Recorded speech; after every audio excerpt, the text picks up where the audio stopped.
আজকে মাদ্রিদের শুধু একটাই কাজ, আর যাক ভাই, ডোরও কর, ভালো করে জেত, কিন্তু বড় ব্যবধানে হারিস না। আজকে তোদের একটাই কাজ, তোরা যেন বড় ব্যবধানে হারিস না, শুধু ড্রো কর আর নয়তো জেতে। আর একটা ইউসিএল নাইট, আবারও ব্যাক ইন এতিহাদ স্টেডিয়াম। এখানে আমাদের রেকর্ডটা মোটেও ভালো না, কিন্তু বর্তমানে আমাদের যে ফর্মটা চলতেছে স্কোয়াডের, কিংবা স্কোয়াড যে ভাইবে আছে, সেইখানে মনে হচ্ছে something special is happening in Real Madrid. এই ভাইবটা কেমন, যে 2017 সালে 16-17 সালে যেরকম ভাইবটা ছিল টিমের, আমি সেই ভাইবটা আস্তে ব্যাক দেখতে পারতেছি টিমের ভিতর।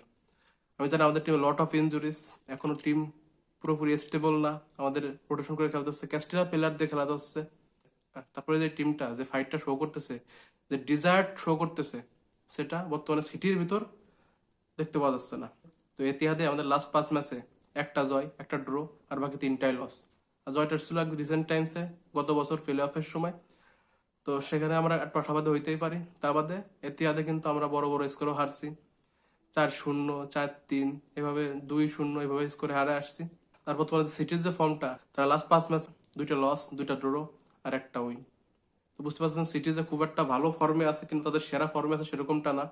তো তাদের স্কোয়াডের আমাদের মতো ইঞ্জুরি সমস্যা নাই, কিন্তু তারপরে তাদের যে রিদমটা থাকা দরকার, কিংবা তাদের যে স্কোয়াডের যে ফিনিশিং টাচটা থাকা দরকার, তারা পজিশনিং গেম কন্ট্রোল করতেছে প্রতিটা ম্যাচে, কিন্তু তাদের যে ক্লিয়ার ইনস্টিংটা থাকা দরকার ফিনিশিং এ, সেটা এখন পর্যন্ত নাই।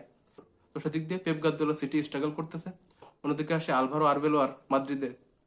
আলভারো আরবেলোয়া মাদ্রিদকে মানে লাস্ট কয়েক ম্যাচে পুরো ট্রান্সফর্ম করে দিচ্ছে, স্পেশালি লাস্ট 2টা ম্যাচে।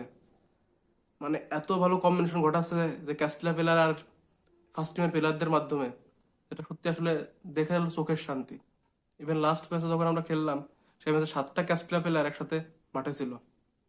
এটা ফার্স্ট টাইম হইলো অনেক বছর পরে। এবার এমন একটা টাইম গেছিল 2023-24 সালে, যে আমাদের টিমে স্টার্টিং লাইন আপে কোনো স্প্যানিশ প্লেয়ারই ছিল না, সেখান থেকে 7টা ক্যাস্টিলা প্লেয়ার। এর থেকে বোঝা যায় আমাদের ক্যাস্টিলা প্লেয়ার